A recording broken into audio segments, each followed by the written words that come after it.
Adam news channel కి స్వాగతం. ముందుగా హెడ్లైన్స్. ఎన్టీఆర్ జిల్లా building constructions workers union registration number K-379 BCW ఆధ్వర్యంలో మార్చి 4వ తారీఖు నుండి మార్చి 11వ తారీఖు వరకు భవన నిర్మాణ కార్మికుల సమస్యల పరిష్కారం కోసం రాష్ట్ర ప్రభుత్వంపై నిరసనలు తెలియజేయాలని యూనియన్ ఇచ్చిన పిలుపులో భాగంగా ఈరోజు ఇబ్రహీంపట్నం కొండపల్లి మున్సిపాలిటీలో నిరసన కార్యక్రమం చేపట్టిన భవన నిర్మాణ కార్మికులు. నిరసన కార్యక్రమానికి హాజరైన ఎన్టీఆర్ జిల్లా బిల్డింగ్ కన్స్ట్రక్షన్స్ వర్కర్స్ యూనియన్ జిల్లా ఉపాధ్యక్షులు కొప్పుల కుమార్ మాట్లాడుతూ ఇప్పటికైనా రాష్ట్ర ప్రభుత్వం ఇసుకని ప్రభుత్వం నిర్ణయించిన ధరకే ఎన్నికలతో సంబంధం లేకుండా నిర్మాణాలన్నింటికీ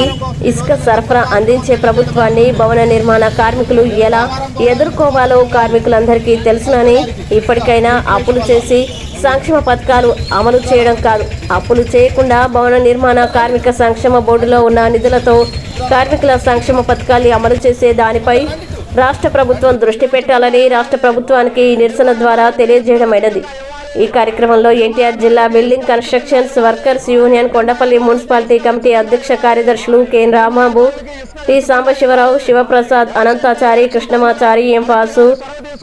డి శరకర్, కె నరసింహారావు, వాసు, బాలు, కిరణ్, అనిల్ మరియు భవన నిర్మాణ కార్మికులు తదితరులు పాల్గొన్నారు. వైఎస్ఆర్ ప్రభుత్వం వచ్చిన నాటి నుండి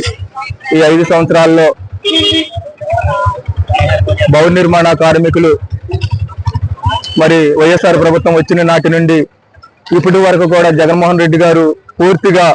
మా మీద కన్నెర్ర చేసి భవన నిర్మాణ కార్మికులంటే ఆయనకి ఒక ఇలువ లేకుండా, అతను మమ్మల్ని పట్టించుకోకుండా, మా కార్మిక సంక్షేమ పథకాలు అమలు చేయకోకుండా ఏదైతే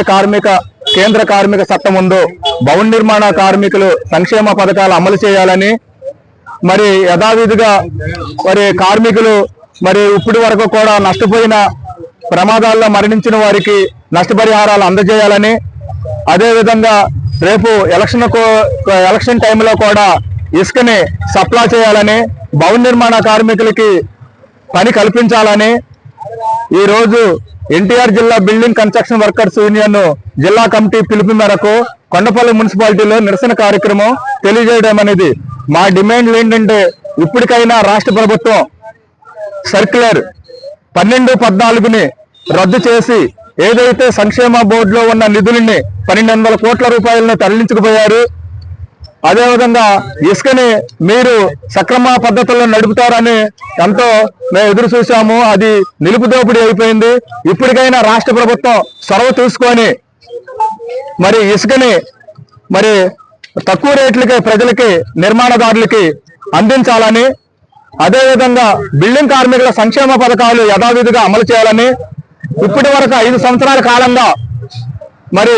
పెండింగ్ లో ఉన్న అప్లికేషన్ పెట్టుకున్న వాళ్ళకి, ప్రమాదాలు మరణించిన వారికి క్లెయిమ్స్ ని వెంటనే విడుదల చేయాలని,